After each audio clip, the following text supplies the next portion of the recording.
You're watching EVH Gear TV, brought to you by Design39 Media. Visit design39media.com for all your website, photography, and video production needs. Microphones for EVH Gear TV are provided by Rode Microphones, and official Van Halen merchandise is provided by VanHalenStore.com. Now, here's your host from Ontario, Canada, EVH Gear artist Eric Broadbent. Hey everyone, happy Thursday. I almost said happy Friday, but it's not the weekend yet. Almost the weekend. Happy Thursday evening to you all watching EVH Gear TV. We are live, and we're going to get a little bit of a post-NAMM, Winter NAMM 2018 recap from tonight's guest from Line 6, Mr. Frank Ritchotte. Frank, how are you? Very good, sir. How are you? Good. Hello, everyone. Good. Nice to have you, and I know a lot of people are waiting to talk to you and bounce ideas off of both of us and kind of recap some of the exciting things that came out of NAMM. So we're really looking forward to it. And I understand, first of all, I want to thank you for joining me, especially that you've got a little bit of the NAMM thrax, the NAMM bug that everyone tends to get. So I wish you the best for a speedy recovery over that. Thank you, sir. Yeah, forgive my voice if I break a little bit here. I am suffering from NAMM thrax. Yeah.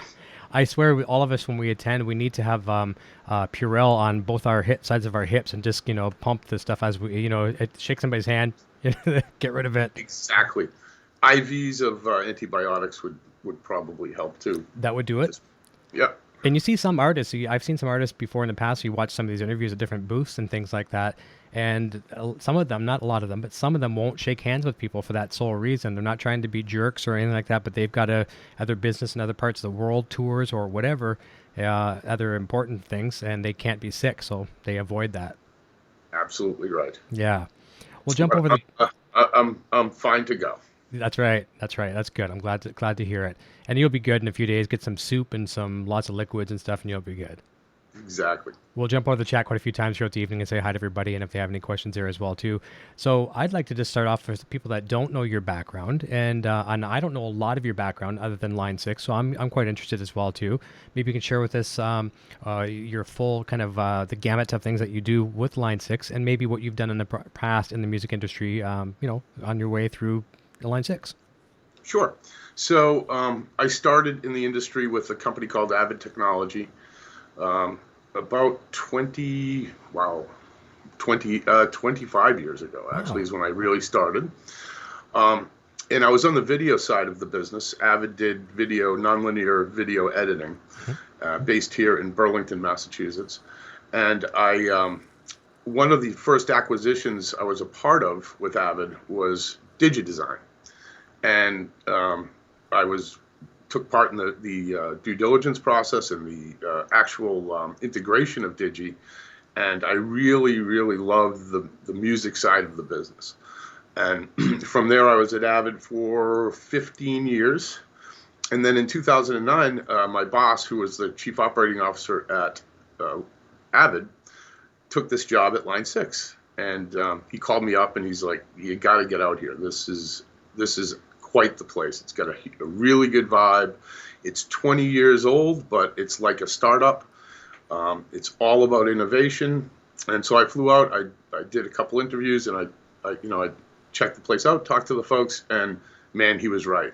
Line 6 is just, and to this day, it still has that same. I still feel that excited about coming to work every day. It really is a great company to work for. Nice. And here I am. And so tell us a little bit about what your title involves there now. I'm sorry? Tell us what your position is now with the company currently. So I'm Senior Director of Operations, and what that includes is a whole bunch of stuff. So I run the supply chain. That we manufacture our products in China, primarily China, Korea. And I manage that. I manage the sales operations team, and I manage customer service and support, which is really where my involvement on the forums and a lot of my public involvement comes from. And I also manage the global physical distribution of the products. So we deal through distribution, and we have several fulfillment centers around the world, and I manage that as well. So that's kind of what my world is at Line 6. And frankly, it's exactly what I have been doing all my life. It actually fits perfectly with kind of my career. It's been fantastic. So many hats, kind of in the same same locale, but many hats. Yes, yeah, and most folks at Line 6 wear many hats. Yep. We are, we're a fairly small team. I don't think people understand just how small we are. We're not tiny, but we're certainly not as big as most folks think we are. So pretty much everybody wears multiple hats, and but like I said, it's a bunch of people who really love what they do, and a lot of work comes out of that place. I also think too it has a lot of I don't want to use the word job security, because no job is secure these days in the economy that we live in, but being in fact that people can be multifaceted in talent. It can be a computer engineer over here. It can be someone who's good with graphics over here and that kind of thing. Having many talents that you can possess in the workplace, certainly you will be a stronger asset to the team. Absolutely. In fact, it makes working at Line 6 more interesting. I was just telling a friend of mine, we've got, there was a request on the Facebook group, Chad's Helix Family of Products Facebook group, for a podcast. I think it was in November. Mm-hmm. And I approached two of my support guys. If you've called Line 6 to speak to somebody, you've likely talked to them, because we only have 4. Mm-hmm. And I said, hey, you guys, I knew they had done podcasts in the past. I said, are you interested? And they're like, yeah. So they went off, scripted it, and we're on episode 3 now. And this is kind of a part-time thing for them, but they love it, and it's really engaging. It helps to kind of get them more excited about the products and the company, and it's really a cool place to work. And it's our management team are really good about letting this stuff happen. A lot of companies you can't do that. You're very much in your role, and that's it. And that's just not the way it works at Line 6. That's right. And with things like podcasts, just like what we're doing here right now too, I can see why some companies, are a little uncomfortable about it, because things can go left, right, or center. They're not 100% scripted. You don't know what your guests are going to say. Someone might come on, like I know with that show that you're talking about there, it's a little different, but it's not regimented, and some people are just a little uptight about that. They don't want to let control go from the superior brass. Yep. Yeah, absolutely. And frankly, we trust our guys, and they aren't going to. We hope they aren't going to do anything stupid. Of course. And they prove themselves out all the time. They're really great guys, and we got great teams. So I have no worries at all. I like that. And it does show the passion to the customers, whether they're future customers or current customers or whatever.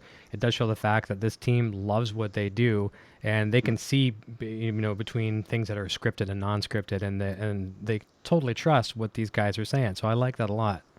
Mm-hmm. Yeah, it's cool. So NAMM, and unfortunately I wasn't there this year, going to be there next year, and I'm going to be probably camped out in your booth the whole time, all between yours and EVH, I'm sure. But the HXFX, that was the talk of the internet, and we'll get into a little bit later on as far as how it kind of got spoiled and leaked a little bit. But tell us a little bit about the HXFX and its acceptance at NAMM. So yeah, HXFX was our big release and our big story at NAMM. It's had a phenomenal acceptance, and in fact, several retailers have sold out, and the forums are really lighting up about it. And basically what it is it's Helix effects for the traditional player who goes with a pedal board and an amp and wants to have all of the goodness of the Helix effects, by the way, as well as the 77 M class effects that are also in it, literally at their toes. And it's a really great product. And in fact, a bunch of people have been asking for this for a long time. I see some comments about it's the next M9. I actually don't think it's the next M9. It's much more flexible than that. It's actually the effects. If we were to cut out the effects part of Helix, it's more a part of Helix than it is M9, successor to M9. I can completely understand why you'd make that comparison, but it's just much more flexible. I love that. And I've got some videos too for people at the end of the show too. Down in the link to the description, I've got 3 links that I believe Eric Klein possibly made. They're kind of like the nutshell, 3 minutes or less kind of videos to show you exactly what you're probably going to be doing with the unit. And I'm telling you, man, it's absolutely phenomenal. And having, people, I think this is for everybody. And we'll get to this as well, too. We're going to say who is the product for. But whether you're a Helix owner or not right now, even if you are, it's something that can be used in another, like these, you and I talked about this off the air. The Helix products are almost like Legos in a way. They build onto whatever you've got. That you can use it as a standalone. You can use it as it's in conjunction with many things.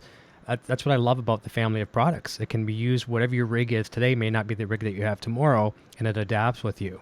So that's going to be really You've absolutely nailed it. That's exactly right. And to your point, if you have a Helix and you want a small board for some shows where you want to take a small tube amp or whatever, that's exactly what this product is for. It's to give the flexibility of Helix. It's to make you more flexible as a musician, basically.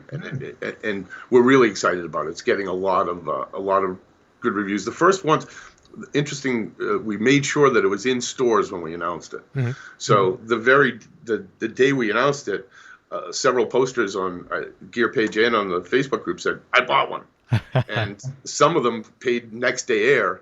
And Friday of the show week, there are pictures showing up online of this thing, getting unboxed and being used, and that really made us feel good. It was really satisfying to announce it and see it in the wild the next day. Because that doesn't always happen. Which is really good. And we try to do that with our products. Is when we announce it, we don't want to have a long delay. Yep. We want to try to have the product available. And that could be the detriment to how it got leaked. And I'm sorry, I'm getting a little bit of an echo. If you want to have your guy adjust again just for 1 second, just a little bit, if he's nearby. If not, don't worry about it. We can get through it. But anyway, just a little bit of slap back. Seems like it's better now. Sometimes getting it out to the general masses immediately like that, there's steps that sometimes can't be avoided, and one of the guitar outlets had leaked a picture of it, and then of course everyone goes crazy.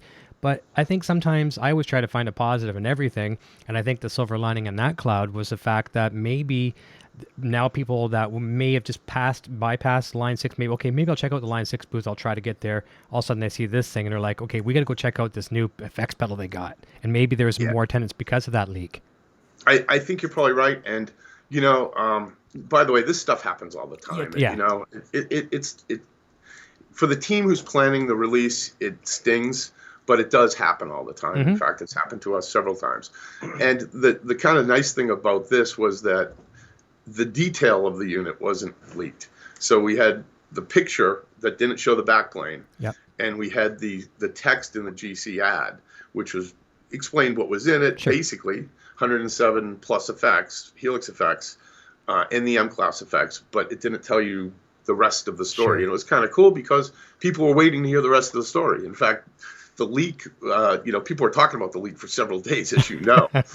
And I think you're right. I think a bunch of folks were camped out because I can tell you our booth was really busy, particularly for day one. And several of our staff made that comment that usually day one's a little bit slow to start. And there were people literally waiting outside the doors to come in. So it was really cool. Well, to tell you how strict these people take it, I mean, I don't have to tell you this because you know this. You're on that side of the fence. But some of the people that may not know how it works in the chat and watching the show right now too, even with EVH, because I'm with the EVH guys, and they did not give me. I told them I wasn't going to be at NAMM this year, and I said, okay, let me know what we're going to be looking at, and I'll start preparing my video and things like that. I'm doing it from remote basically.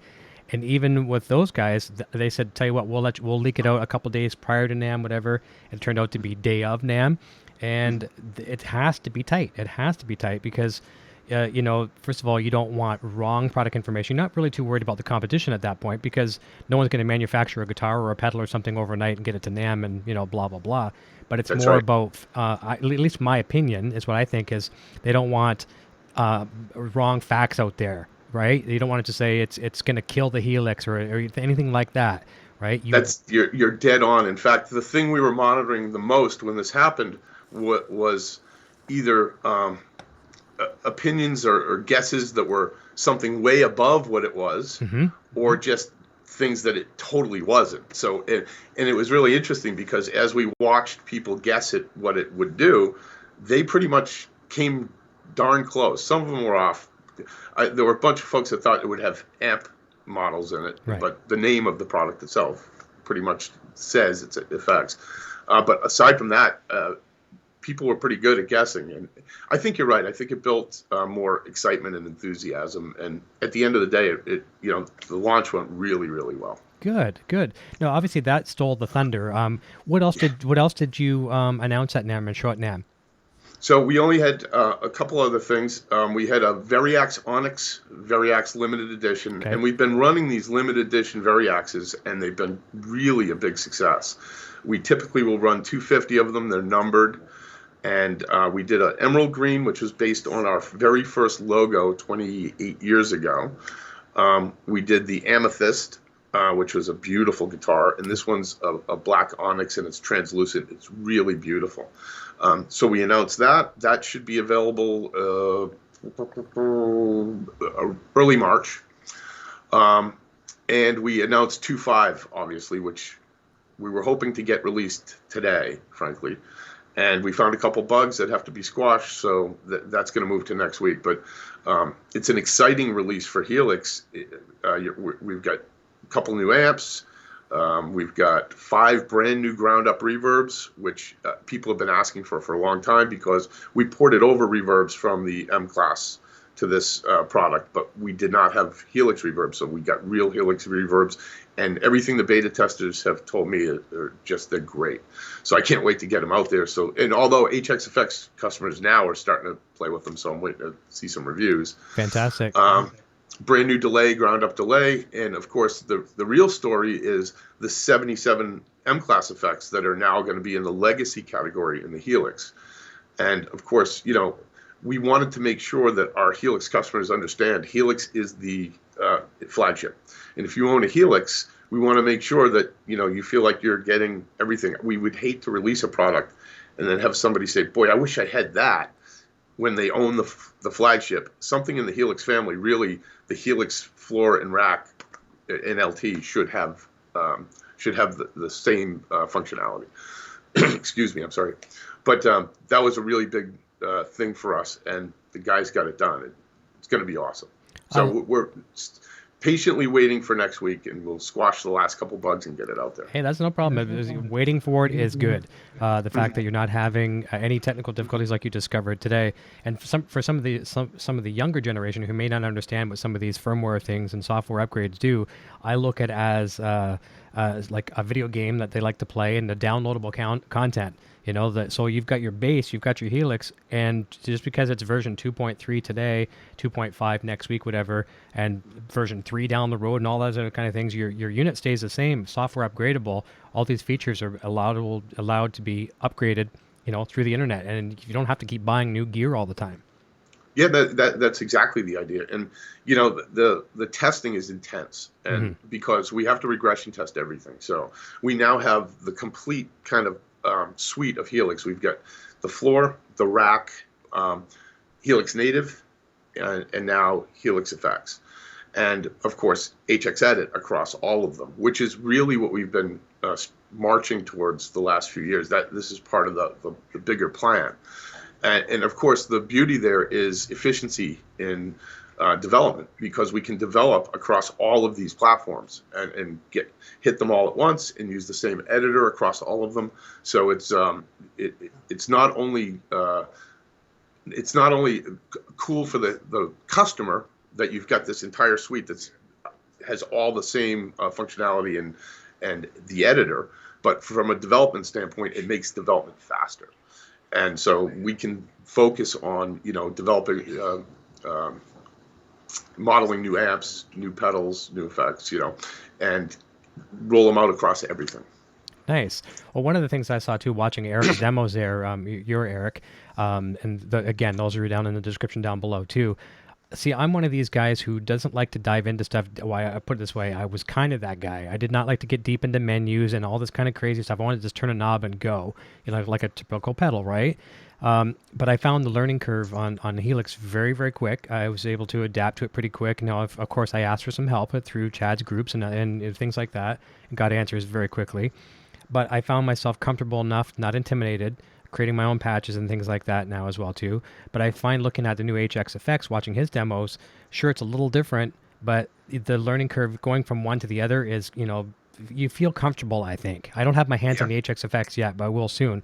But I find that it's going to be a very quick curve, making your effects, save them to where you want, how you can bypass everything. It's all pretty easy.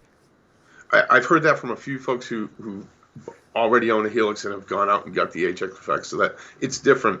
But when you understand kind of the workflow and the way our guys do things, they caught on very quickly. In fact, one of our goals is we don't want you to have to crack the manual to get going, and I think we accomplished that with Helix, and so far it seems like we've accomplished that with HX effects. Yeah.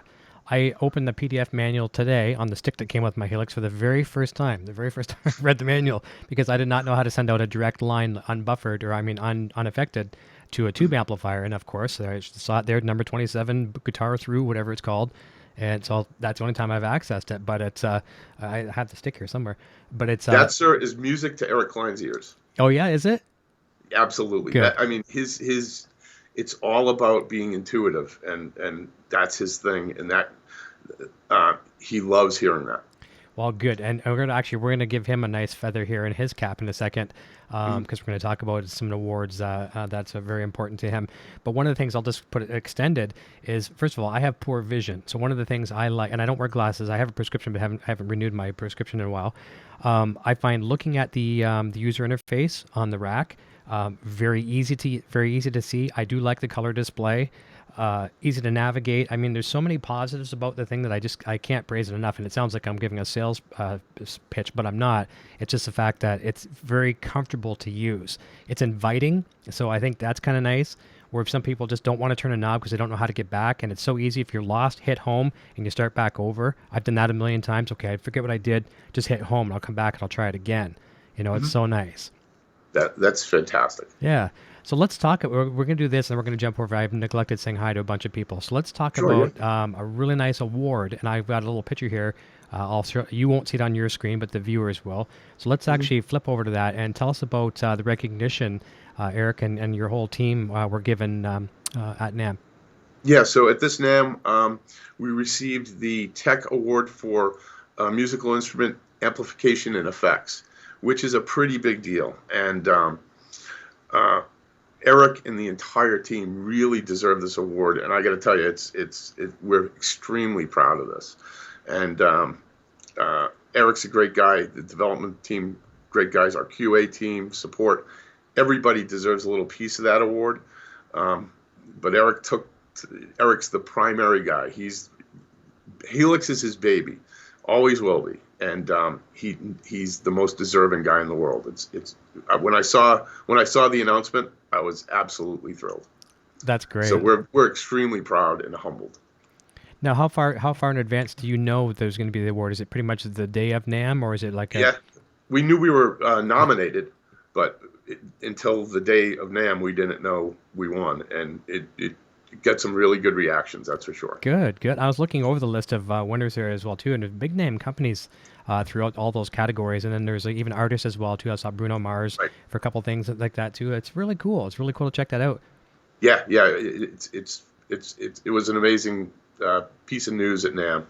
That's very rewarding, and obviously, like I said at the beginning of the program here, too, had the opportunity to interview Eric here on the show. And I can see the passion he has in that. Like you say, it is his baby. It's like one of his children, Yes. and protects it, very protective. But I love the fact how he's in the trenches there, just like the rest of your guys. When there's a question or complaint or, maybe a suggestion, a feature suggestion, he's always there. It's really, really cool. And I sent him a message on Facebook just the other day. I'm trying to play techie here. And I'm thinking for some of these guys guys and girls that are going to be using the HX effects and maybe doing like a 4-cable method or things like that, and don't want to run a bunch of cables. I work closely with the pedal snake team, and I thought, okay, tell me about the voltage. So he's telling me all about the voltage, 2 amp or whatever. I'd have to go back and look at the notes, but I thought, I'm thinking in my head, okay, I want to be able to send voltage through the pedal snake and make a really nice system for these people that don't want to have 4 cables going to their rig or more. So I'm going to fire that data that he gave me off to my friend Jody at Pedal Snake and say, will this work? And then, go crazy and make something, right? Fantastic. Yeah. Great idea, So that'd be cool, yeah. So let's jump over the chat. We're going to say, so first of all, congrats, Eric, and everyone at Line 6 for the prestigious Tech Award. That's awesome. Thank you, sir. Yeah. Okay. So a bunch of people jumping in the chat. We got Lau Ketchum here, Jamie Trevino, who you probably know there through the groups, and he was helping me today actually with the system there. Actually, I got to show something. You can probably see this barely, but I'm prouder than the pig in the mud right now. Thanks to Jamie. I'm going to step on my Helix controller, which is down below, and you can probably see back there the lunchbox, the EVH lunchbox. It's got a blue light on it. I can actually switch my channels now from the Helix, and I am so happy with that. So I've got a three channel clean, dirty, and lead patch I've wrote, and I really like it based on my 5150 kind of sound. And what I did today, which was beautiful, is I'm miking the 412 running through the lunchbox, and that's my direct amp. So kind of a Van Halen wet, dry, wet kind of sound. It's panned right up the center. And then my Helix runs into my mixer left and right with effects, and when I switch to the lead channel, it actually switches my lunchbox back there too. So I'm just so happy, and it's cool that you can do that. That's great. And again, making Eric shed a tear, because that's a great example of the type of flexibility we really wanted the product to have. That's awesome. That's right. And another thing, I'll give another feather in Eric's cap. He always says, like, people say, well, you're just trying to sell modeling, and you want people to go away from tube amps and stuff. Like, you guys all love tube amps and solid state amps and everything. You just want products to work how you want it to work. I mean, I don't mean you. I mean us as the consumer. You want to make something for the consumer to be happy and adapt to their rigs. It's not just pushing one particular product. Absolutely correct. Awesome. So, Jamie, thank you for that today. I really appreciate that. Jack Shea Martin's jumping in. FNAF Gamers is here. Gear Nerd is here. Says new gear to nerd out on. For sure. We always love to do that. Brock Davison was actually watching, I think he says he was watching Dexter and 72 Telecaster jamming into his Helix. And a few of us were actually saying, yeah, we're jamming with the Helix before going live. And I actually had to look at the clock and think, okay, I got to stop because I got a show to run here. But it's fun. It's so addicting. It's so addicting. That's great. If it makes you play more, that's all we could ever ask, right? Yep. If it makes you just love playing more and play more of that, it's a win. You know, and that's phenomenal. You know what really hooked me is when Nick Bell wrote that patch for Van Halen. It was the old Plexi patch. And once he put that one up, and I shared that as well with a bunch of my little people here, the people that like the Van Halen sound. And man, oh man, the people are just going crazy over that. So that's been really inspiring too. Yeah. So Brock Davison having fun in there as well with the Helix. Let me see here. A bunch of other people jumping in. Carlos Santon is a fellow Canadian, says, hello, everyone. He loves Line 6 products, just getting over a really terrible flu. Yeah, he had it bad. He was crippled for a couple of weeks. And a bunch of people I know, too, have been really sick. And I've been avoiding it, knock on wood. Had a couple bugs for a couple days, but I usually don't stay down too long. Brock Davison says, hey, Frank the man. Hey, Brock. Let me see here. William S. May says, congratulations for the Line 6. Awesome products and customer feedback. Cheers. Andrew Emery says, hand sanitizer, says Brian Wampler. For sure. Probably lots of it. Yeah, hazmat suits. Can you tell how... let me see here. Quentin James jumping in. And we're going to get Quentin James. We're going to convert him. He's Quentin. I'm not saying anything bad about Quentin. I love Quentin. But he hasn't embraced Helix yet. Okay, he hasn't done it yet, and I think there's a lot of people that have a fear of it. I did. I had a fear of it. I was such the anti-digital guy, would not do it for the life of me, and now I'm finding coming in here and a lot of my tube amps, I have to, scratchy pots and all that kind of stuff because I'm not using them as much. So Quentin, we're going to get you hooked up, or else at least check out the HX effects soon. You have to do it. Brock Davison says, hey, Mike Francis is here. Thank you, Mike, for sharing some of the show information tonight. I appreciate that. Andrew Emery's here saying, hi, Eric and chat. Aljon Go is here from Gibson. Says, hey, everyone. Nice to see you, buddy. I'm really glad you tuned in. And Brock is saying, dang, 25 years. That's about how long I've been playing guitar. Yeah. Let me see here. Andrew Emery says, looking forward to this. Hi, Frank. Don Shepard cheers all. Spanky McAllister saying, hey to the game. Okay, and that's good. Quentin says he's had a boatload of Line 6 gear. Cool people. So yeah, he's embraced the brand for sure. And we've all grown up with it in some form or another. I didn't have a lot of the amps, but I had a lot of the the original pods and a couple of different things like that. I think all of us had it at one time. We might have traded in some pedals to see what it's all about and things like that. Still a very convenient tool. V1 something V1L 3 child says looking great. Frank, sometimes some of the names are hard to say. Eljan says looking forward to the demo. Jamie says I watched a 40-minute video of a Kemper user running the HX into into the unit, and stated he was he's putting his Strymon Big Sky up for sale as a result.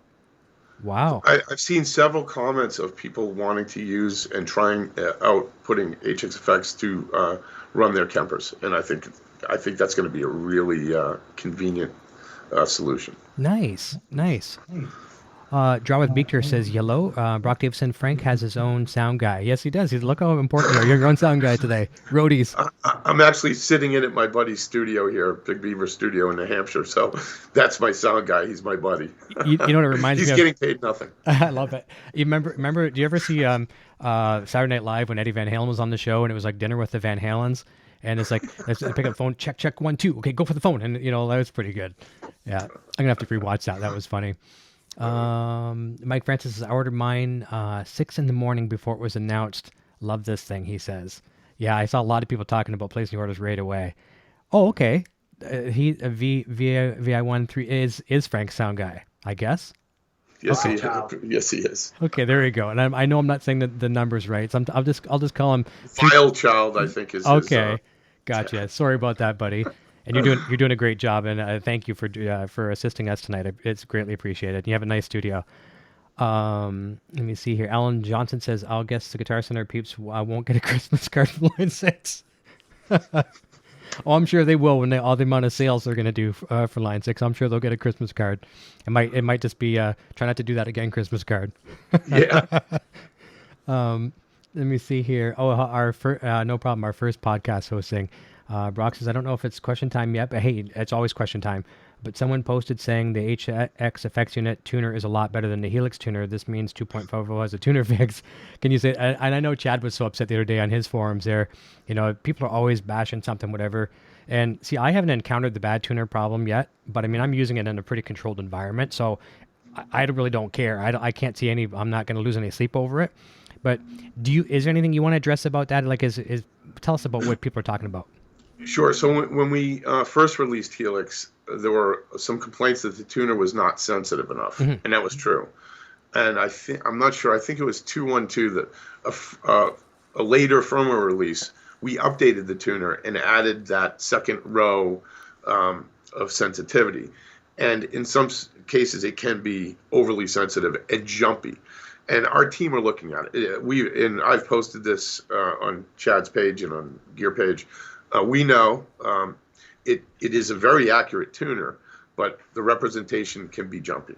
And we know we've had several customers send us videos and notes on it, and the team are looking at it. I'm fairly certain they will address it. That's cool. We've got some really good developers who kind of specialize in that type of stuff, so they're going to be looking at it. That's good, and I like the fact that it is a priority for people, but at the same time, this is probably not going to be the answer a lot of people are going to like, but I mean, I think a lot of us, just like our favorite guitars, a lot of us tend to have our favorite tuners anyways, do we not? Right? Yeah. Rack tuner. That's actually one of the things that came into this whole thing was, you can't be everything, you can't have everything perfect. No. And granted, we believe the tuner is very accurate. Mm-hmm. We just got to tweak the display. But you're exactly right. We got to put our priorities in the right place, and making the most people happy is what we're trying to do. And using IdeaScale, using the Facebook group, Gear page, we have all this input, and it's very difficult to prioritize it. But this one's been creeping up, and it'll get in there. You just got to have a little faith, have some faith, and we'll get it done. I believe it. I mean, there are some people that you see, we've all seen the pictures where they have a Helix, and that is it on stage, so nothing else. So the tuner is important to them, but a lot of us, and we're also seeing a lot of a Helix and a massive pedal board, because people still like all these pedals. So you've got a Strobo tuner or a Boss or a D'Addario or whatever kind of tuner, whatever you like, you probably got your tuner. But, I think the analogy that you've said is you can't be everything perfect. There's nobody that can do everything perfect. That's right. That's where some people fail. On the core of the product. And by the way, that's not to minimize it. We totally know that there are customers who it's very important, and we will get to it. Nice. It's just, I'm trying to explain why it's it's taking a little bit of time. Mm-hmm. Yep. I understand that 100%. Richard Poole says, Frank is a Line 6 legend, always getting involved in the Helix group and happy to help out. Great show, by the way. Thank you for both of us. I appreciate that. Yes, thank you very much, sir. And I see it as well too. And I've watched and read some of your other interviews you've done with people. And there's a really good one. And I would like to give credit where credit is due, but I forget who interviewed you. I think it was a text interview. But you'd mentioned like you read like the forums and all the Facebook things before you get like 6 o'clock in the morning. You're getting up in the morning. You're reading all this stuff. You're consuming it for the day. And I think that's kind of the way. Tell me if I'm wrong, but I think the way you like to start your day where, okay, I can address some of these issues, I can put people's minds at ease. Now I can go to work and create, come back home, turn it off, basically turn your mind off a little bit as much as you can, start the day the next day, address people's concerns, now go build, Yes. Yeah, I like that. So it's kind of, it's core to our involvement on social media. It's not scripted. It's not, it's not in my job title. It's not in Eric's or Ben's or Dom's. We actually are just very passionate. We are a team of people who are really passionate about this product. And so being out there is something we want to do. I don't know how to describe it other than it's something we are so passionate about that it becomes part of your life. When you're passionate about something, it's part of what you do every day. And social media is now part of what we all do every day. Most people have a Facebook account and Twitter or read forums and check them every day just to see what's going on.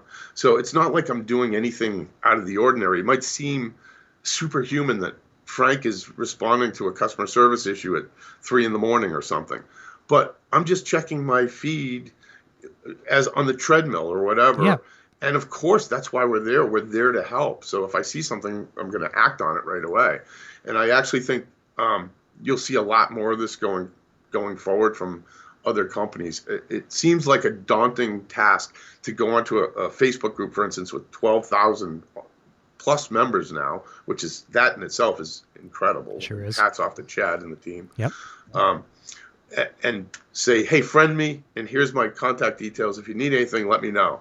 But the reality is people won't typically do that unless they need something, they have a real problem. And if there's a real problem, I want to help. That's why we're there.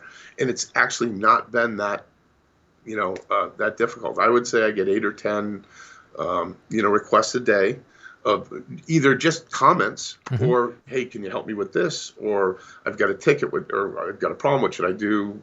And I just, it's just part of my day to day. It's really not a big deal, but it's something I love to do. It's something the entire team loves to do. We love to make sure that we're in constant contact with our customers. I like that. And let's just say there's a few people that are new to the Line 6 brand. I mean, there's not too many, but I mean, there are people that, they're just discovering it, especially right now. A lot of people are drawn in by these new things like the Helix, the HXFX. You can get a lot of new people there as well, too. But someone brand new out of the gate, they buy a Line 6 product, and they're having technical problems. What is their flow of command of how they can get, whether they go on a forum, whatever, but what is the direct link to you as far, do they pick up the phone? Do they, are they a support ticket like you're mentioning? Yep, there are 2 ways to get us. You can call us at our support phone number, and that's on our website, or you can fill out a support ticket. And when you do that, it's basically asks you to describe the problem, and it goes into the queue, and we get back to you. We'll send you an email, or in some cases call.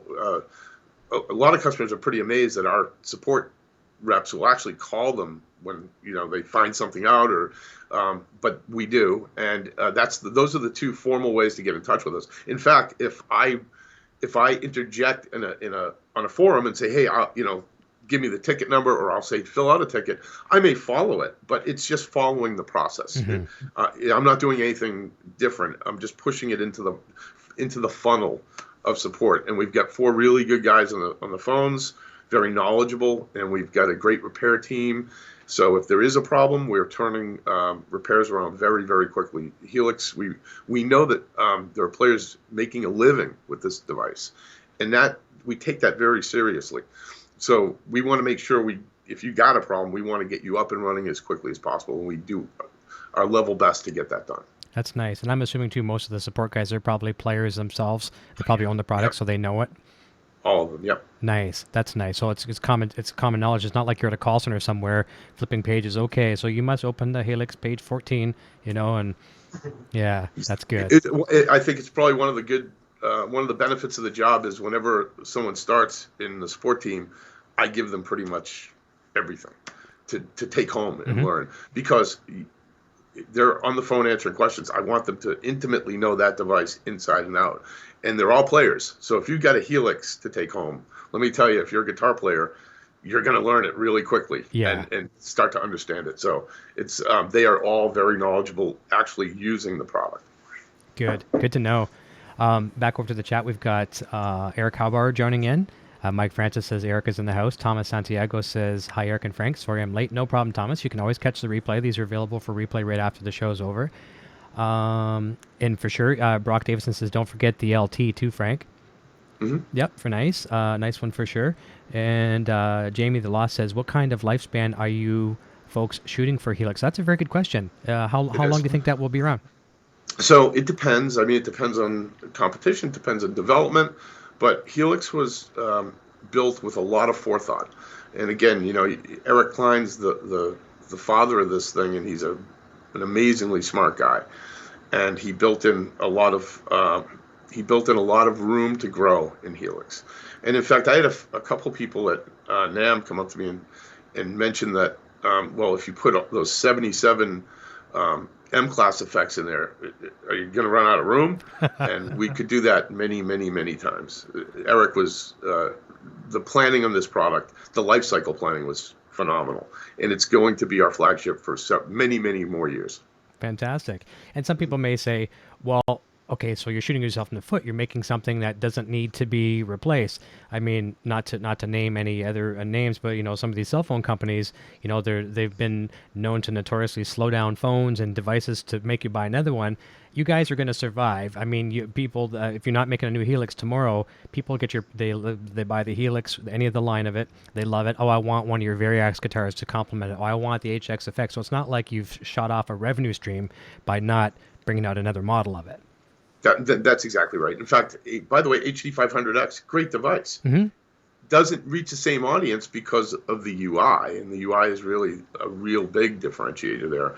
But of course, the Helix is going to be a device that guitar players will love for many, many, many years. True. And as you know, we continue to add to it, and both functionality and content in the form of effects and amp models.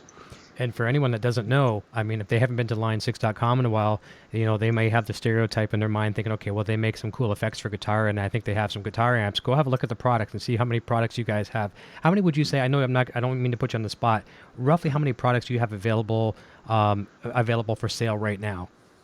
So, that's a tough one. I know. Didn't mean to throw you for curve. Voltage requirements aside, so different SKUs for different voltage, I would say 100. Wow. Because we have also a lot of accessories as well. Wireless. I'm counting those as well. Yeah. But we have a pretty big portfolio of products. Some of them, by the way, DL4, 20-year-old product, still sells really well. In fact, if you can pick it out because of the green. Yeah. Most shows I go to, I see at least one DL4 and a pedal board. So it's still just kind of an iconic thing that's out there. But yeah, we have a lot of older products and, of course, all the new stuff. But we have a pretty good suite. Yeah, there's a competition for everything. I mean, wireless microphones, wireless guitar transmitters, speakers for PA, mixers, phenomenal mixers. As a matter of fact, when Eric and Nick were on the show, they were using I'm not sure the model, the gray one that you have. M20D. Yeah, okay, beautiful. Yep. So very, very cool. Nice stuff. So here, this is a funny one here. I want to make a joke with this one. Jared, he says, "Yo, Frank, love my Helix. Any news on an EVH 5153 or EL34?" I think when that comes out, I think he has to get the credit for it. I love the EVH brand. I bleed EVH as far as my love for it, but I'm not overly lost with not having it because I've got them here and I've got some amps like in there that I can kind of fake to where my son. No, he's more metal than I am. I'm just a rock guy, but so obviously we just want to recognize that. But do you think down the road there's going to be some EVH love in the Helix? I'm fairly certain it's on the list somewhere. Okay. I just don't know where it is on the list, but I guarantee you it's on the list. There you go. So Jared, you got it. That's nice because yeah, they are popular amps, and you're seeing the EVH line being used now from country to rock Yep. to metal, all that kind of stuff, everywhere in between. So there you go, Jared. It'll probably have the JG initials in the firmware or something, version 4 or something. So Jamie was hearing me talk about the quarter inch out, so he runs that quarter inch out for his talk box. Hmm. So that's cool. Yep. Nice to Yep. know. And that's nice to know too, because I thought I had to assign a certain path. It's just you go run into it, and then that quarter inch guitar through it's just out. So very, very nice unprocessed sound. So okay, yeah, your guy there is saying there's going to be a noise in a minute or so. It may bleed sound like a garage door opener. Okay. Aljon says congrats on the award for line 6. Thank you very much. Yeah, that is awesome. That's prestigious for sure. Okay, I'm gonna one more comment here from Jamie, and I'm gonna go back to something else here for a second. We'll come back to the chat. He says he's a rack guy and did away with his Voodoo Lab and Ground Control Pro because of the switching capabilities, and also don't mention it as far as helping me. So it is appreciated though for sure. So let's go back over to one of the things I want to talk about is the kind of the world of modeling that we live in today. And it's getting bigger and bigger and bigger. And some of the other brands out there, Positive Grid has just come out with their Bias Amp 2, and I've been using the Positive Grid stuff. I like it a lot, and I'll admit that's one of the first things that got me into embracing the technology. I love it to this day. I love your products. Our friends over at Fractal, and as you were very cool and threw out a nice props to them the other day. They dropped the XFX 3, and I'm good friends with Mark Day there as well too, so I get to see that come through my feed and things like that. So long story short, we're in a world that it's just only going to get more popular. How do you think we fit, and how do you think the world is accepting modeling, and is it a good time to be a guitar player in this world? I actually think it's a great time to be a guitar player. In fact, maybe one of the best times, because the leap from in quality of model and digital technology just in the last 8 or 10 years has been significant.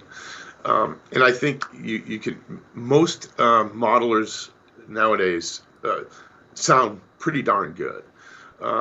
There's obviously kind of classes of sound pretty darn good, but even the lower end stuff is pretty darn good. I think the key here is UI, and that's what we're starting to see across the board is, you had a whole bunch of players who kind of knew the magic of digital because they were techie enough to figure out the UI and figure out how to really squeeze the most out of them. Now the UIs across the board are getting so easy to use. I kind of relate it to cell phones. It's like smartphone. You can do anything on a smartphone. You almost expect to be able to do anything on a smartphone. That's the way I see modelers going. I think there won't be many more giant leaps in modeling technology because I think it's so there now. It's going to be incremental. However, functionality, usability, those will be the places where the focus will be. Playback systems, things like that.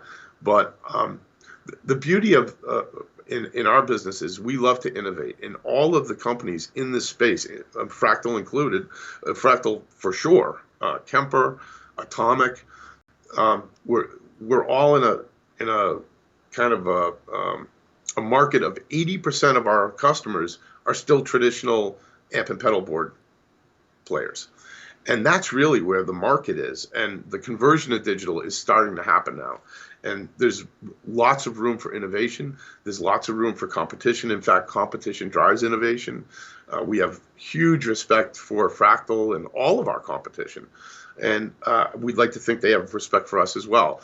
Certainly, we learn from each other. As this market begins to grow and the digital part of this market, there'll be plenty for everybody. And I just see tons of innovation over the next few years.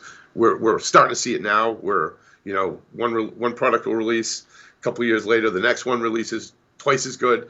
And then, and it's not about the quality of the technology of the amp modeling. It's about how this device can actually fit into your play, make you play more and be more creative. To us, that's the end goal. Yeah. We just want more great music, and we're getting it, I got to tell you. I know you hear this a lot, and not only making a tool that's part of your life, but these things do become a part of a person's life. And I know firsthand that a lot of people in the chat right now, and those names right there, have the same feeling I have. They've become a part of your life so much that you kind of go into an anxiety fit if someone was to say, I need to take your Helix away from you for a few days, or whatever, you can't use it anymore. And you have, it's almost like when you watch your favorite show, like let's say it's Lost or something like that, or Gilligan's Island, or I don't know, whatever, and you're watching this whole thing and all of a sudden it's done, it's never going to come back on again. Your life now has changed, and how am I going to go on? You know what I mean? It may be a fairly small thing, but it isn't. It really isn't. When something's that much a part of your life and your creativity, you're right. It becomes part of what you do every day. And we don't take that lightly. From a support standpoint, it's one of the reasons we want to make sure we're over supporting, if anything. We want to make sure that people feel comfortable when they buy one of our products, that somebody's going to be there if something happens. Somebody's going to be there even if they just have a question. I like that. And that part of that is the community. And I got to tell you that Chad Boston's Facebook group is stunning. I don't know if you want me to talk about it now, but please go ahead. Please, that's perfect time. So at NAMM, one of the events we had at NAMM was a customer appreciation reception. So after day one, from 7:30 to 9:30, we opened the booth up, and we opened it up to Facebook members and to Gear Page. We put one post there, and we had over 100 people show up. We had, of course, we had open bar for a little while. So nice, that's good. That'll drive attendance, but sure. No one knew that. We had a little bit of food, and another great, show of community. One of the members on the Facebook group is a gentleman by the name of Chad Husky, and he makes popcorn.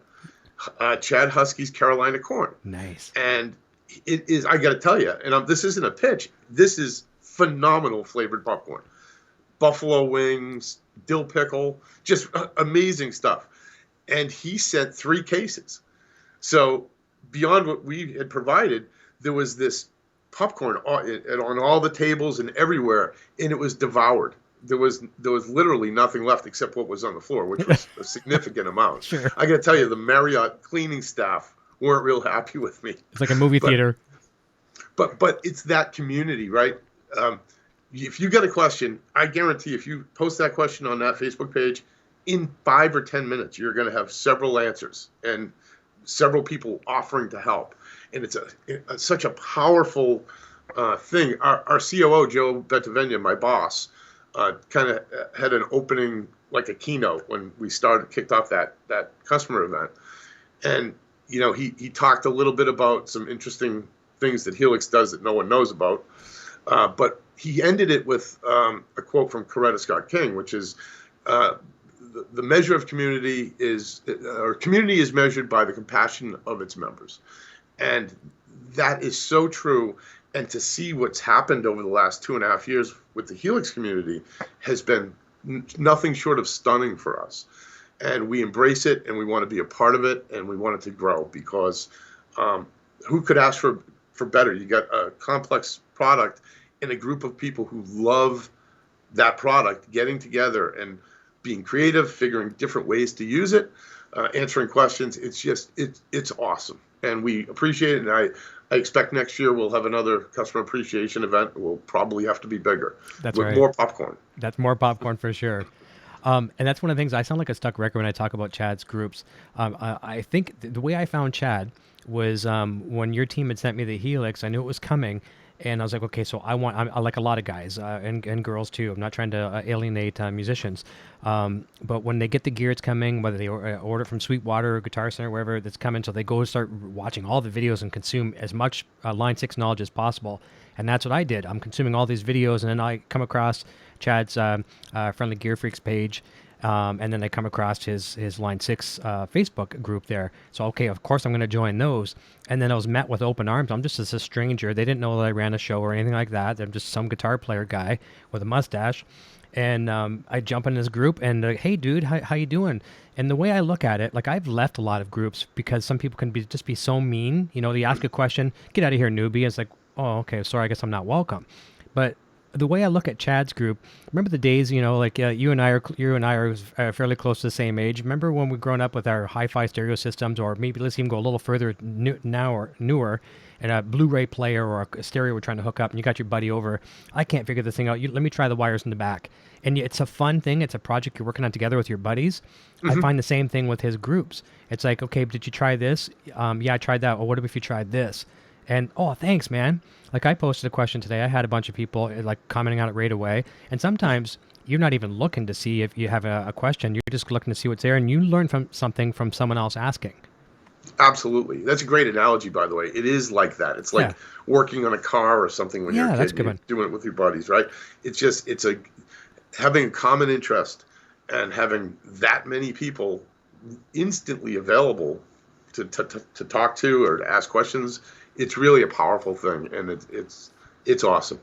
Yeah, and people should never feel intimidated to ask a question. There's no real dumb questions, and there's probably some questions that have been asked 500 times, and for the most part, people aren't going to say, go read the frequently asked questions. It's up there, whatever. They'll say, you know what? Tell you what, it's posted here. You can search for it, but here's a quick Cole's Notes answer for you. Here's what you need to do. Chad's got helpful videos too that will summarize a lot of those things. I've seen your team, including yourself, popping in there saying, do this, whatever. I've seen you guys address things where things were past warranty, and not that you do it for every single person, but it's like, here, we're going to help you out. It's just care is there for sure. Yeah, absolutely. I love that. We're proud to be a part of it. Yeah. And, we go back just a moment ago, too, and we're talking about this flood of modeling. Not that it's a bad thing. And people might think, okay, well, guitar is going away. People are always saying the guitar is dying and we're all going to be strictly modeling.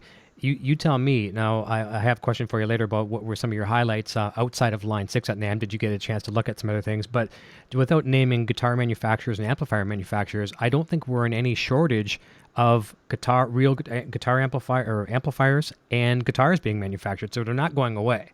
No. In fact, I think it's a bit of a myth, and I think it's more of a shift in how we consume music now than it is anything else. I think, there used to be radio. I grew up listening to the 3 stations in my area that had, rock, Aerosmith, Zeppelin. That was my thing back then. And that's how I consumed my music. Sure. Today, that's just not the case. So the pop music, I think, is what people are talking about when they say guitar is dead or whatever. But you can go to, Spotify. There's a million places to go get music, and there is great music out there.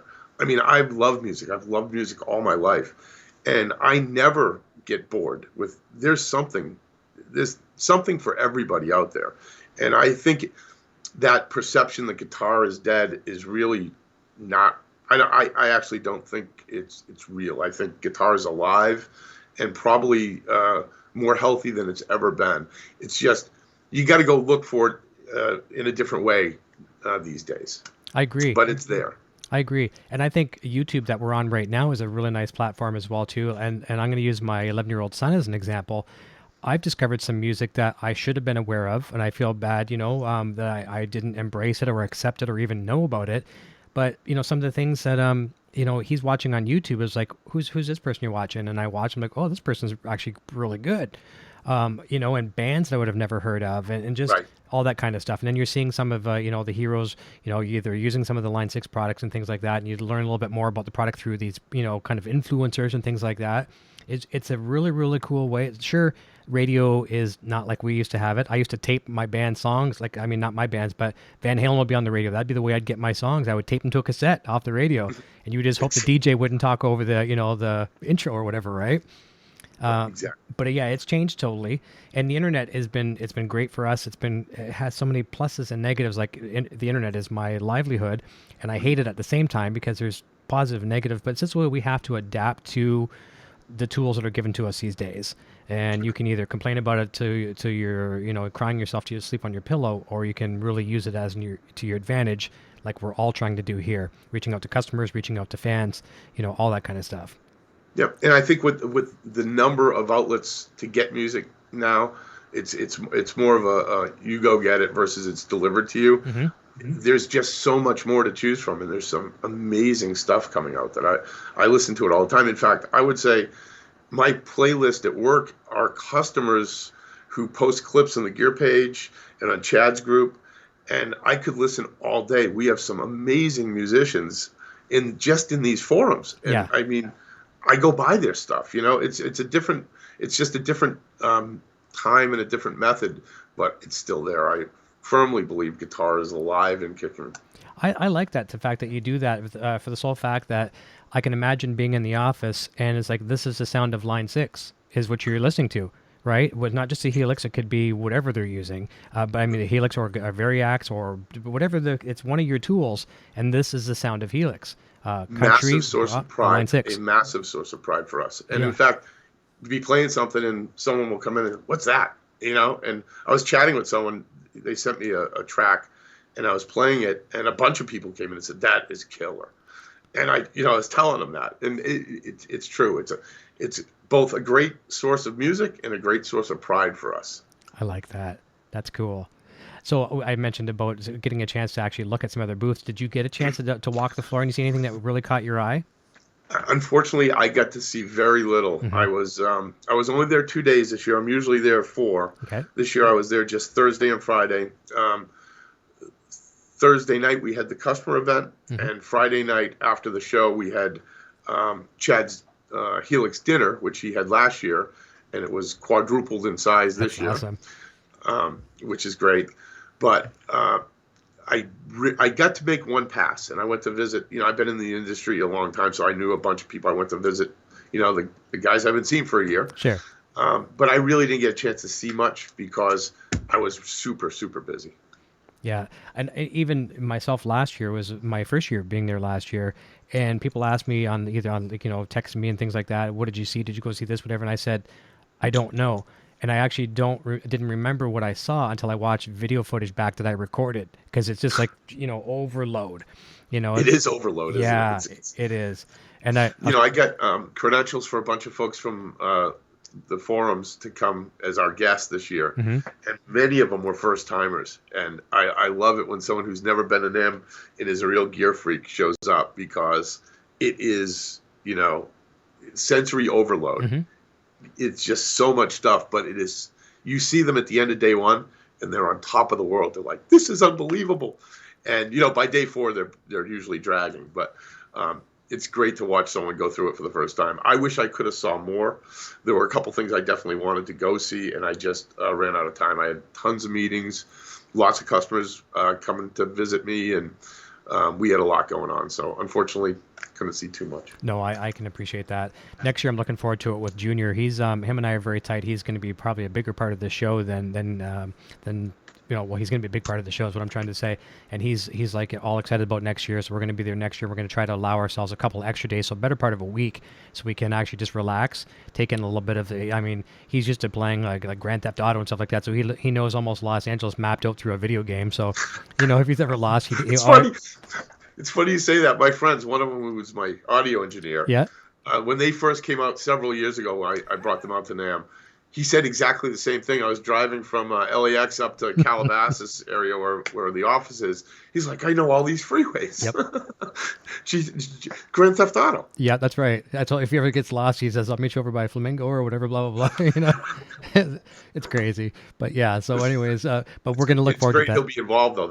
That'll be quite the experience for sure. And the nice thing is I'm looking forward to being behind the camera as opposed to being in front of it. This kid is really good. He's going on 12, but he's like a physical age, but he's going on a 20-year-old. And I'm going to have him in front of the camera. And he's a cute kid. He knows guitar. He knows he's a multi-instrumentalist, so he can talk to these people. And I think it's going to be a nice, fresh look as opposed to just me out there all the time. And we're both looking forward to it greatly. So we'll be hanging out at Line 6 a lot for sure. I'll be looking forward to it too. And by the way, I didn't get a chance to tell you early on, but I love your stuff. I watched a bunch of your shows. You do really, really good work, and I'm honored that you had me on. Oh, thank you. I appreciate that a lot. And trust me, I've been waving the flag a lot for Line 6. It's one of those things where I don't use what I don't like. Whatever I preach is what I use. Right. Like I told you, I was playing Van Halen backing track on my other computer, running into the mixer like 3 minutes before going live, and I was having so much fun. And even just wearing the earbud I have on right now, that's what was my source of my headphones. I didn't even switch to my good headphones, and it was just in the zone. It's making me enjoy guitar. So It makes me smile. Yes, and That's thanks to Eric there for giving birth to this product. So it's awesome. Let's go back to the chat for a quick second here as well too. So Aljon says very intuitive. Let me see here. Patrick Kish says I'm in. Line 6 is quality for all consumers, not just gear tweakers with fat stacks of cash. I agree. And Eric Harbour says to you, Frank, he says great meeting you at NAMM. Great meeting you, Eric. It was awesome. Thank you. And Aljon says, I've been a Line 6 user since the first FlexTone. I've used a pod for years doing product demos. Still love and use your products. That's a great testament as well, too. And he has the opportunity to play a lot of gear. So, thank you, sir. Yeah. Mike Francis, Frank is an awesome young man. Quentin James, I have several people that are planning a Helix intervention. Yeah, we're gonna get Quentin in a room. Quentin, we're gonna read a letter. So Quentin, this is how you upset me. Whatever. I just gotta get circle of chairs. Yeah, I'll get him to fly up here to Canada and hang out in here for 2 hours, and he'll be going home with the Helix. It'll probably be mine, and I'll have to get another one. But Aljon says thanks. Okay, this is a good question. FNF Gamer says all we need to know is when is Eddie going to be on the show. We're working on it. And that one, that's probably going to be another one of those ones like when I had Billy Sheehan on. I messed up on time zones. Now, I know LA time zone is only 3 hours different, but with Billy Sheehan, he was overseas on tour, and I messed up the time zone, so I stayed up for 24 hours so I didn't miss my wake-up call. So, because I'm bad for alarms. I'll either beat the alarm or I miss it completely. And so I was like caffeinated out of my mind. But all went pretty good. But that'll be fun. Yeah, we'll get Eddie on the show. That's going to be a fun one. I've already sent off questions to the team, so it'll be fun. When you have Eddie Van Halen on the show, you don't want to ask, do you remember when you played Eruption? Right? It's like, no, let's make it a little bit better. And I'm trying to think outside the box a little bit, so that'll be fun. Mark Taylor is here saying hello, love Line 6. Mark Norris is here as well, too, saying, yo, Eric. Let me see. This is from Jamie. The Loss says, then I got... me too, then I got it, and now I'm in the process of switching my tube amp out for the Seymour Duncan Power Stage 700. That thing looks really good. That's going to be a real nice asset to Helix users, isn't it? Absolutely. In fact, one of the guys responsible for bringing that to market actually was our vice president of products for a while. So There's a Line 6 lineage there with him, with Max Gutnick, who was the chief CRO or something at Seymour Duncan. But great product, excellent product. I've heard really, really great reviews too on it. Nice. What do you think is kind of a common theme that people will hear? Like, will you hear? Let's say some of your team, people that they have their mind set up against modeling stuff, whether it's your product or the competition or whatever. It's like, I don't want to go digital. I'm just gonna be the tube guy forever. What can you say to the people that have formed their opinion up without actually at least trying it? Excuse me. So what I would say is, if you haven't tried it in the last even 5 years, you got to try it. The UI, I think, the UI is intuitive, and you don't have to really know this stuff to dial up a really good tone very quickly. And I think that's how most folks who are making the conversion, it's the first hour or two they play with it where they say, wow, you know what? That's pretty good. And if I could do that in an hour, imagine if I own this thing, what I can do with it.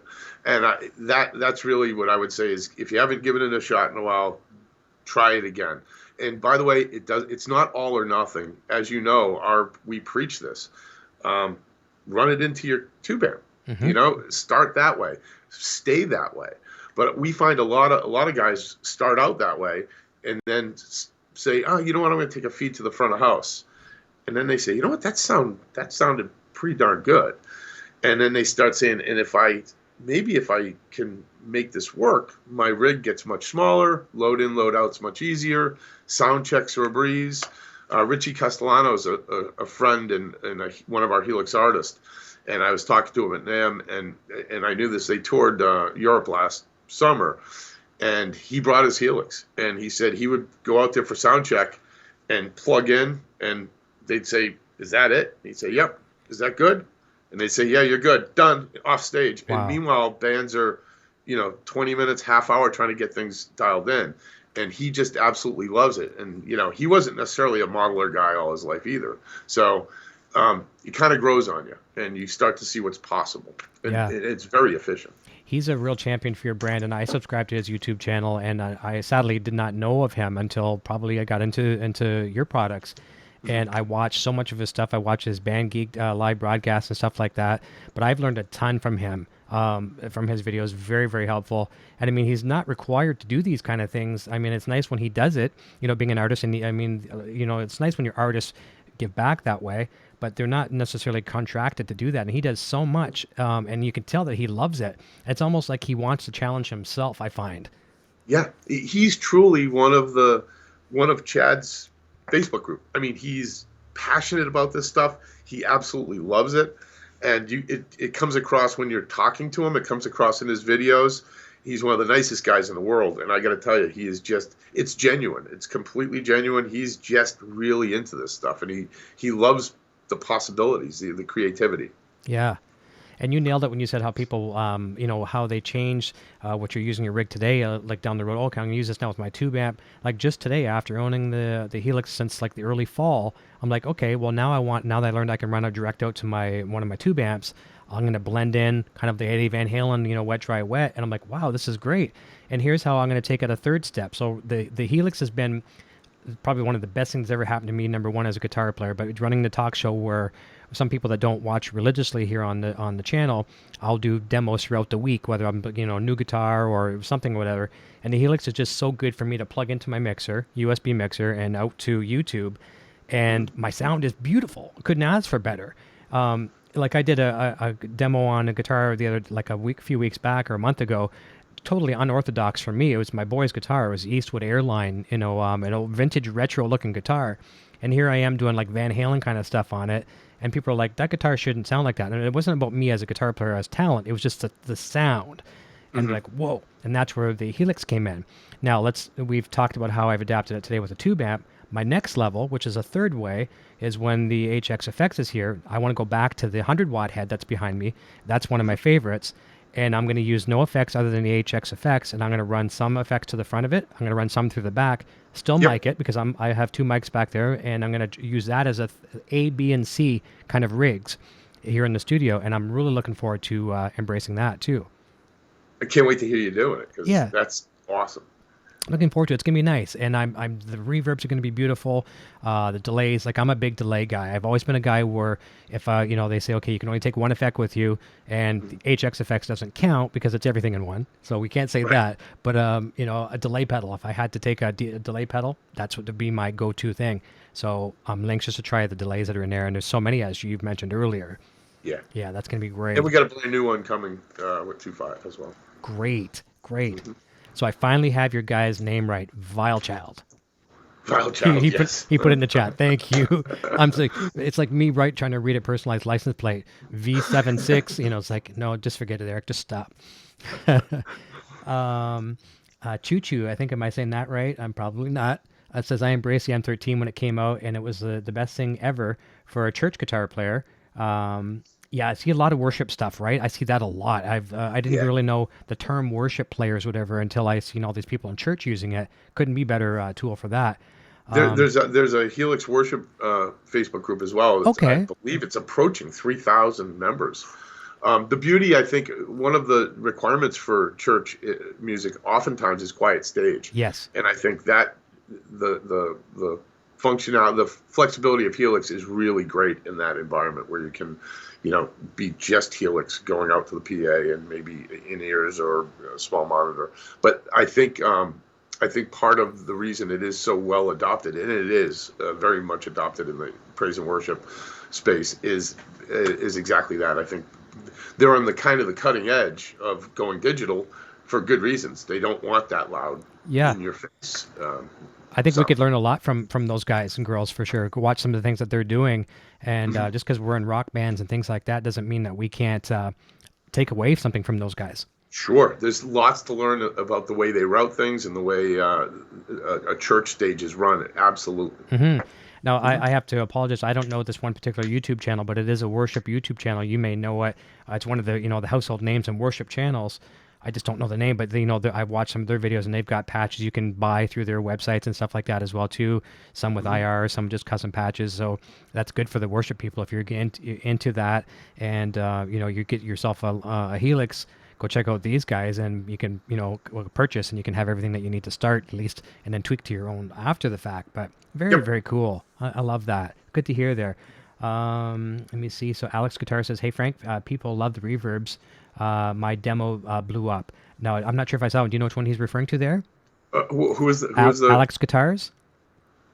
Yes, and his demo did blow up. Oh, cool. And yeah, I think I know when they get out there en masse next week. I think we're going to get really good feedback. I'm sure there's more that people want, and we know there's more, and there's more on the list. But I think the guys did a hell of a job with these 5 brand new ones. Nice.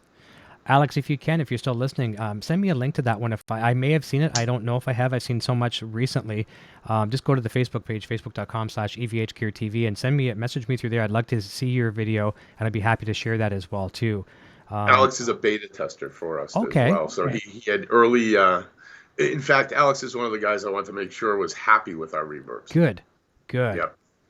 And I know I'm happy with the reverbs. Being a Van Halen fan, obviously, even though Eddie Van Halen wasn't necessarily a fan of the reverbs that made his sound so, huge in the first couple of records, the plate, that's what we all go for. We're going back to chase that old brown sound, Van Halen, the first album, and Van Halen 2 and things like that. Super, super wet. And your reverbs do that like in spades. Yeah, you can have hang time for, you can almost hit a note, go make some supper, and come back, and the reverb is still, dissipating. Love it. Jared Grumblett saying tuner works fine for him. So there you go. That's good. Good to hear on the tuner. Valchot says, I'm humbled by the present company. We appreciate this opportunity to host our good friend. Frank has been doing so much legwork over the years. It makes my head spin. I can imagine. And he says, your schedule would crush most mortal men. I don't know about that. Oh, I've just lived through Facebook a little bit, and you still manage to spend time at home, which is very commendable. Aljon says, good stuff. My hat's off to your team. I guess I can second that 100% too. Thank you, sir. Brock Davison says, sorry if I put you on the spot about the tuner, Frank. I actually don't really have problems with it either. Just been since I've had a Helix since July 2016. And you're going to find that. You're going to find some people that do, some people that don't, and it's something in the works. So it's good. So Mike Francis says, Frank is IdeaScale line 6 page. I wasn't sure. We'll read this again. IdeaScale line 6 page. I wasn't sure if so awesome. Maybe I'm reading that wrong. I'm sorry. It sounds like I'm talking in code. IdeaScale is awesome. It's an awesome tool for us. Yeah, and I didn't know about that until Jamie Trevino had told me about it, because I come into the Helix side of things late to the party, and he told me about this IdeaScale. I think he had asked me the question when Eric and Nick were on the show, and we talked about IdeaScale. So that's kind of it's IdeaScale where things come to life, suggestions, feedback, that kind of stuff. So really cool. It's basically a voting system for us, and it works really. It's not a voting system. It's not even a prioritization. What we're trying to do is most of the things that are in Helix we've thought of, or someone on the team has suggested. What we want to do is then kind of take that and mix it with what we're real-time feedback from people, and that it's great for that, because the voting system within IdeaScale lets us see things float right to the top that are really important to people, and oftentimes it's validation or invalidation of what we're thinking anyway. Right. And it just really helps the development process. It helps us know that we're doing focusing in the right places. I like that. And being that I don't have an account, I have an account obviously through Line 6, through the custom tone and all that kind of stuff. I don't think I have any credentials to log into IdeaScale, but I'm just going to have some fun because I got you on the show, and I told you I'd ask you this anyways, but people might get a kick out of this. If I can offer a product suggestion, and you can just throw it out the door, whatever. But a future Variax guitar, can we have one with a Floyd Rose maybe? Well, we've got the 89 Floyd Rose. Okay. 89F. Okay. But Variax guitars. So Variax has been around for a while, but Variax is a cornerstone to our company. Guitar modeling is just as important to us as amplifier and effect modeling. So there's stuff going on, I'm sure. Everyone can assume that. But we've got some really cool things coming out. I forgot to mention, one of the things we showed at NAMM was a center display in our booth of, I believe it was 8 or 10 Shuriken variaxes. This is Stevik McKay from 12 Foot Ninja's design. And we had them, they currently are only in matte black, and we had them in a bunch of really cool colors, and we asked people to vote on them.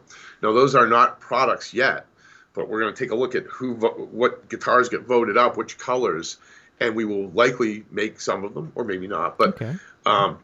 The whole idea of guitar modeling is starting to catch on much quicker than it has over the last few years. So I think you're going to see a lot more happening there. It's really, when it comes to a tool for a job, a Variax guitar and a Helix, that combination is amazingly powerful.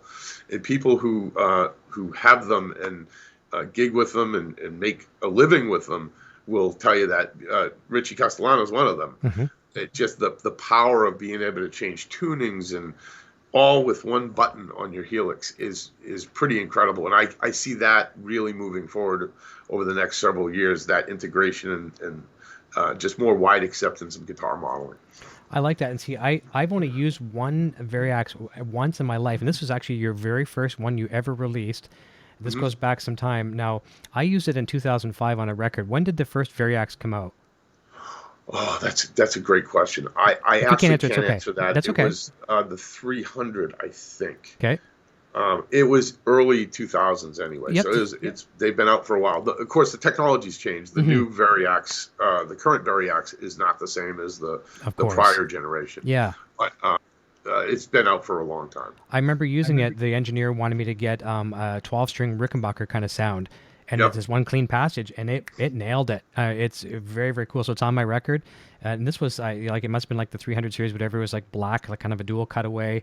Very kind of retro looking. I'd have to look it up again. But yeah, I used it and I really enjoyed it. And today, learning how using like the command center and the software program, I noticed how, like, not that I have a need for it now because I don't have a Variax, but when you're assigning different control things, if I want to like channel switch, I could actually assign that to a button on the Variax.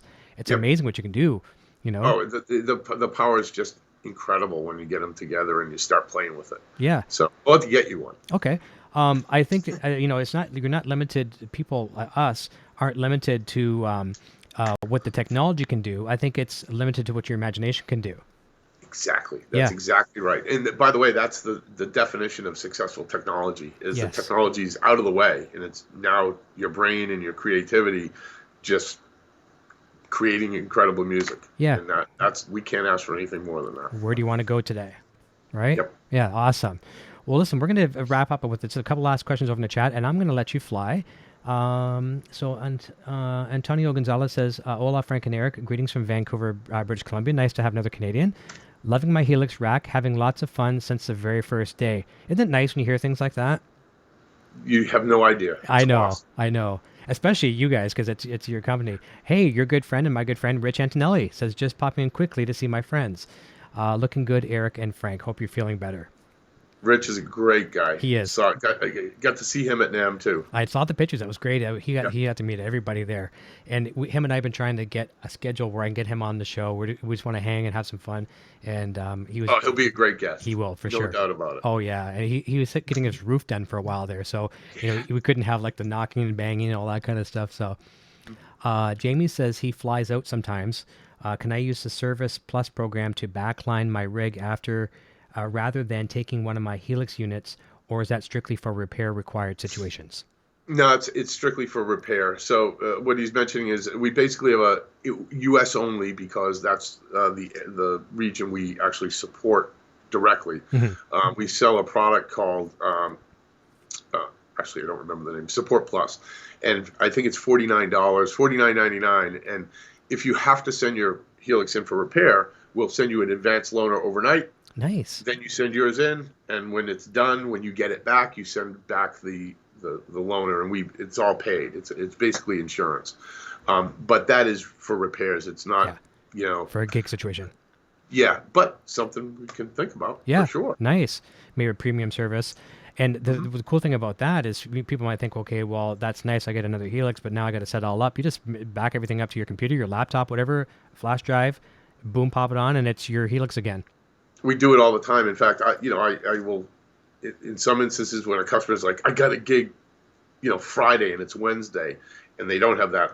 If I've got a loaner available, I'll help them out if I can. And that's exactly right. They can get the loaner literally in 10 minutes, be right back to where they were and go off and play the gig. Like it never happened. That's one of the really cool parts of this, is that, you can store your presets, and heck, if there's a venue that has a Helix on stage, you don't have to bring yours. You can go load it up and you're good to go. I love that. That's fantastic. Here's a comment from Brock Davison. I saw this exact thing. It's about Eric Klein. And I love the way Eric phrased this. He says, Eric Klein mentioned the other day in the group, why make a Helix 2 or a 3 when you can just upgrade the firmware and make it a Helix 2 or 3? And I love that fact that is true. Yep, technology's Absolutely. there. Yeah. Yep, just got to load the software. Mark Brooks, this is another nice testament, says, rearranging my board tonight because my HX effects gets here tomorrow. You gotta love these Christmas Eve stories, don't you? I love it. It's coming tomorrow. Can't wait to hear about it, too. I know. Let me see here. I'm just going towards the bottom. Oh, I saw Chad's jumping in as well here too. And let me see here. Let's try to wrap up here in a moment. I want to get to Chad's question for sure. I definitely don't want to miss his. Sorry. So let's scroll down a little bit more here. Mike Francis, that's why some of us are so passionate about the product. I'm glad to be a small part of it. Love the company. Brock Davidson says, for anyone wanting in the best Helix group on Facebook, put in Facebook search Line 6 Helix family of products user group original. Yeah, I think it's one of the first things you're going to see. You type in Line 6 Helix. I don't think you can avoid it. No, you can't. You can't. So, yeah. And Eric Harbar is putting a thumbs up, basically pointing to that comment. So he's, definitely mentioning that. David Ennis is here saying, hey, Eric and Eric Jr. and Poison Ivy, hope you're all good. And Aljon Go just joined, so he's a new member to the group. It's good to he'll be a good guy to have in the group as well too when it comes to guitar. Deeply rooted in it for his job. And Mike Francis says, I want to go so bad, hopefully summer NAMM. And let me see here. Valchild says, yes, great show. Mike Francis, Frank is like our dad from Helix. Just kidding, I'm his age. I like it. Aljon says, great show. Quentin James says, Mike Michaels, did Frank say why he was in New Hampshire? I actually grew up here. Early in the show, we were talking about where I came from. I grew up in the Boston area, in the Northeast, my entire life. I traveled a lot for work when I worked for Avid and DigiDesign, but I was always based here, and my family's here, my grandkids are here, and my grandkids are great. I got a 3-year-old granddaughter Lily and a 10-year-old grandson Cameron, and I can't get enough of them. So nice. That's why I'm here. Great. Beautiful. Here's a question from Quentin James, the soon-to-be new Helix owner. Says, can Frank tell the story of how Line 6 got its name? Sure. So prior to becoming Line 6, the company was founded by Marcus Rao, Michel Dodic, and Susan Wolf. The three of them founded the company. But prior to doing what we do today, they were an audio engineering consulting firm. So they would do software and firmware development and hardware stuff for other companies. And on the side, they were thinking about creating this new company because they had these ideas for, modeling amplifiers and technology guitar products. And so part-time, they would be working on their stuff.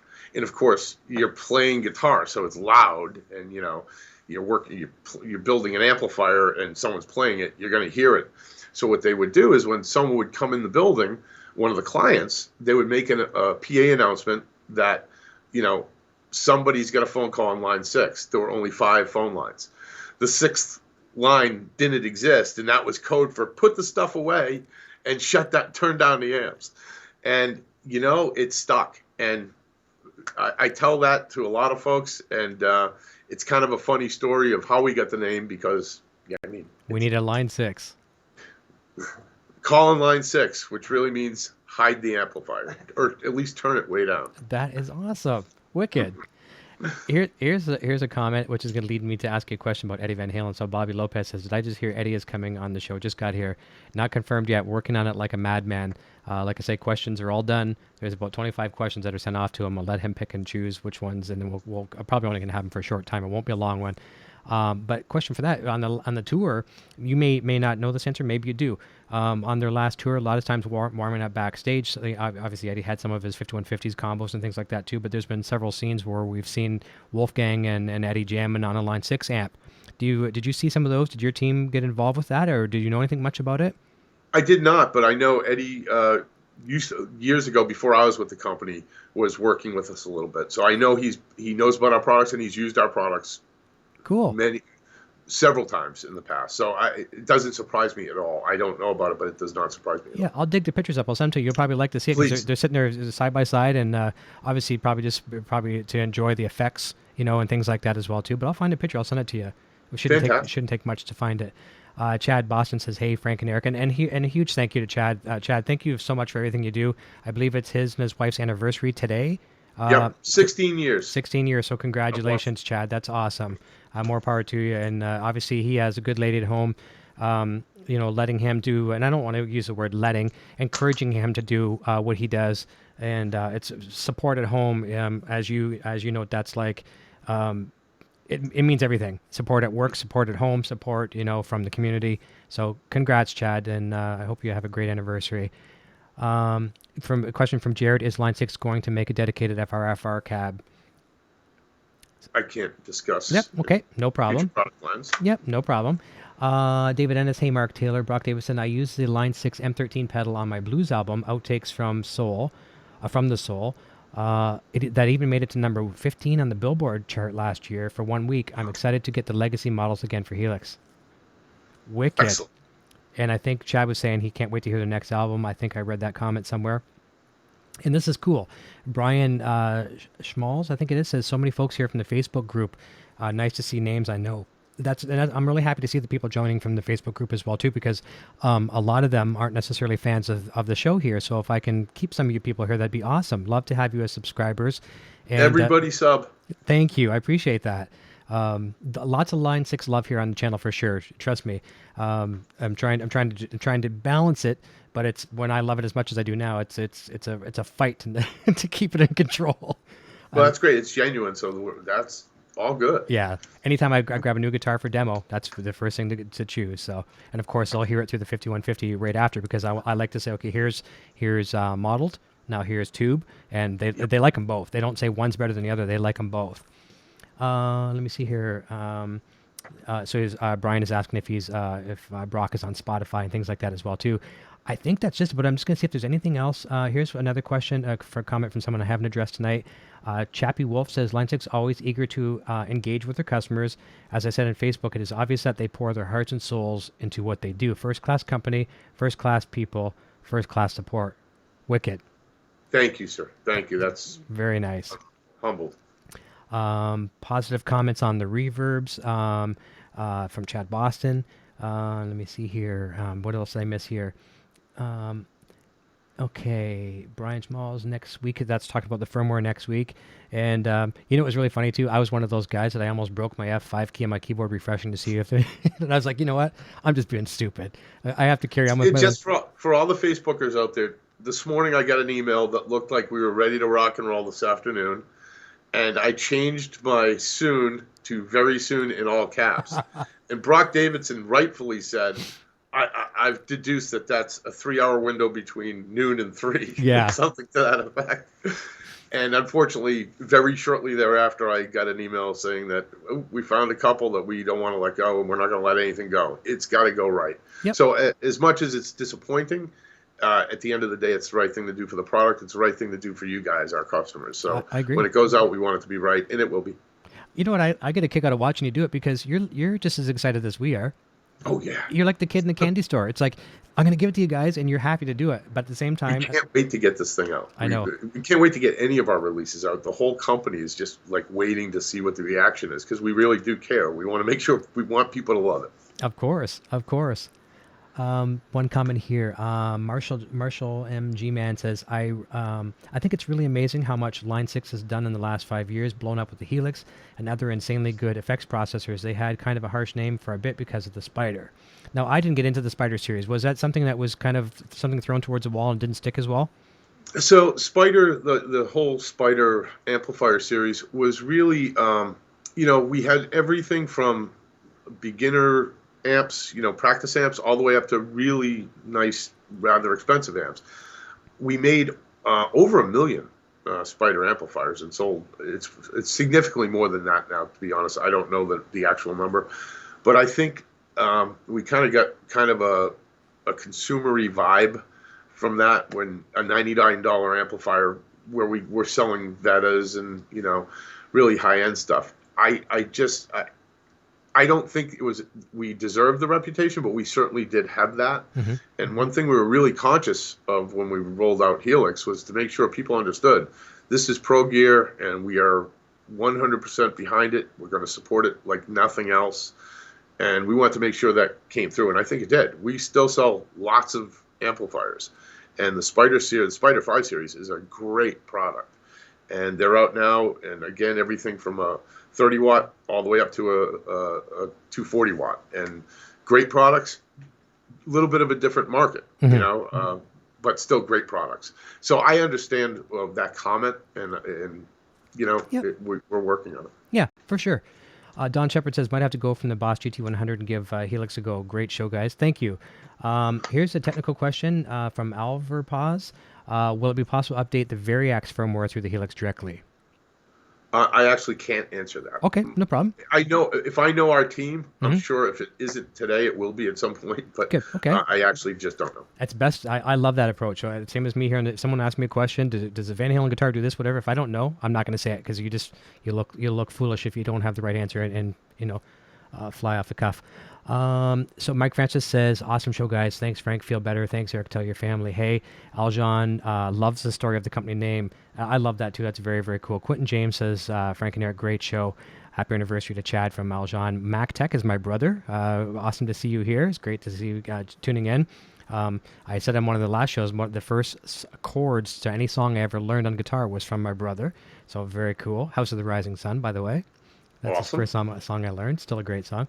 Mike Michael says, yes, everyone, please subscribe so you don't miss the Eddie interview, for sure. And there'll be some other good ones as well, too. I'm not quite sure what I'm going to do after Eddie. I might have to take a year break or something. Jamie DeLaw says, Frank equals Willy Wonka in the Candy Factory. And Valchild says, you ain't kidding. David Ennis says, Eric and Frank, thanks for the show. Brock Davison, he's about to finish his Dexter episode before he goes to bed. Thanks for this feed and seeing you both and everyone else. Thank you, Brock. That means a lot. Marshall MG Man says, I agree. Didn't deserve the reputation. I think people just had a really bad outlook towards product. Listen, that pretty much concludes the program for the evening. I'm really excited. I told you this was going to be a nice, relaxed, no pressure. I hope you had some fun with this, and I really appreciate it. You delivered, man. It was really enjoyable, fun, and I'm happy to do it anytime. Awesome. Just great stuff. Awesome. Well, watch here on the channel in the coming probably a couple weeks. I'll have the HX effects coming in shortly. And what I'm going to do with that, Frank, and tell me what you think of this. I've been doing this a lot lately. Sometimes it's like, when you go into the live show, it's hit or miss, and I could fall flat on my face. But I've been doing a lot of live demos the first time learning the product. Because I've seen some demos out there where you know what you can do when you're producing things. You can make everything sound perfect. I did a bad passage, I'm going to redo it again. I'm not ashamed to make a horrible guitar passage or fall flat on my face, or whoops, I did not do that right in the unit. But we're learning together, and people really like that. So that's the first thing I'm going to do. I'm going to take it out of the box. I'm going to tell people, okay, it's here. I'm going to go live at 6 or whatever it may be. And it'll be a rough one for the first one, and then I'm going to do a produced demo after the fact. But you're going to see me open this box up, plug it in out of the box as soon as it's warm enough, and use it, and we're going to learn together, and we'll have some fun with it for sure. That's a great idea. Yeah. I think it will convey actually some of the beautiful parts of this, beautiful things about this product, which is the ease of use. So That's awesome. Yeah, it'll be fun for sure. Bobby Clipper is saying, nice show, Eric and Frank. So listen, down in the description down below, there's, like I said, 3 or 4 videos. If you're considering getting the HX effects, there's some really helpful videos that Eric and the team have produced, Eric Klein. They're direct from Line 6 support. There's also linked where you can actually purchase the HX effects. So check that out as well too. And $5.99 US, I believe, and free shipping. So have a look down below, get that as well. Thank you so much for the people that tune in tonight that aren't regular watchers of the show. And a lot of that has to do with you, Frank. So thank you for sending some great people here. I want to convey everyone else, like everyone was saying here, get well soon. I know you will. You just need a couple of days to recoup and just decompress a little bit. Mm-hmm. You'll be good. Yeah, I think I'll be fine. You will. One day of just kicking back, and I'll be fine. And we got Super Bowl Sunday. So. Yeah, looking forward to it. Tomorrow night, I encourage everyone. This is a busy week this week. Tomorrow night, I encourage everyone to come back again, same time, 9 p.m. Eastern Standard Time. I've got Guitar Shredder Blue Saraceno on the show. And then Saturday is going to be an irregular time because of Super Bowl on Sunday. I was going to do the Sunday, 3 p.m. Eastern Standard Time. I've got Jim Reed from Stewart Travel Guitars on the show, and we're going to have some fun with that as well, too. So people going to NAMMs and all these other places like this, flying for work, things like that, traveling. This guitar is very, very cool. I ran that through the Helix the other night, and people are like, whoa, they're liking it. So it'll be a lot of fun. I'm going to say goodbye to you off the air, so hang on for about 2 seconds. Everyone, thank you so very, very much. It's nice meeting some new people here tonight, and stop on by the Facebook page as well, too, facebook.com/EVHGearTV, and say hi to me. Just like Frank, I try to interact with people all day long when I can, and I'll try to get back to you right away, so I'd love to see you over there. Thank you so very much. I'm going to turn it over to the outro credits here. The little man's going to tell us his name, what he's playing, and we will see you guys all, some of you, maybe tomorrow night. I really appreciate it. Go check out the HX effects and everything from Line 6 at line6.com. See you real soon. Thank you, Art. Thanks, guys. See you soon. I am now on Patreon. If you enjoy my content and wish to support my channel and what I do, then please check out my Patreon page at patreon.com/EVHGearTV. Your support assures the continued growth of this channel and a fun community in which to share our love for Van Halen, music gear, and much more. Hey, my name is Eric, and I'm playing the Frank Ritchotte guitar. Video production services provided by Design 39 Media. Visit design39media.com for all your website, photography, and video production needs.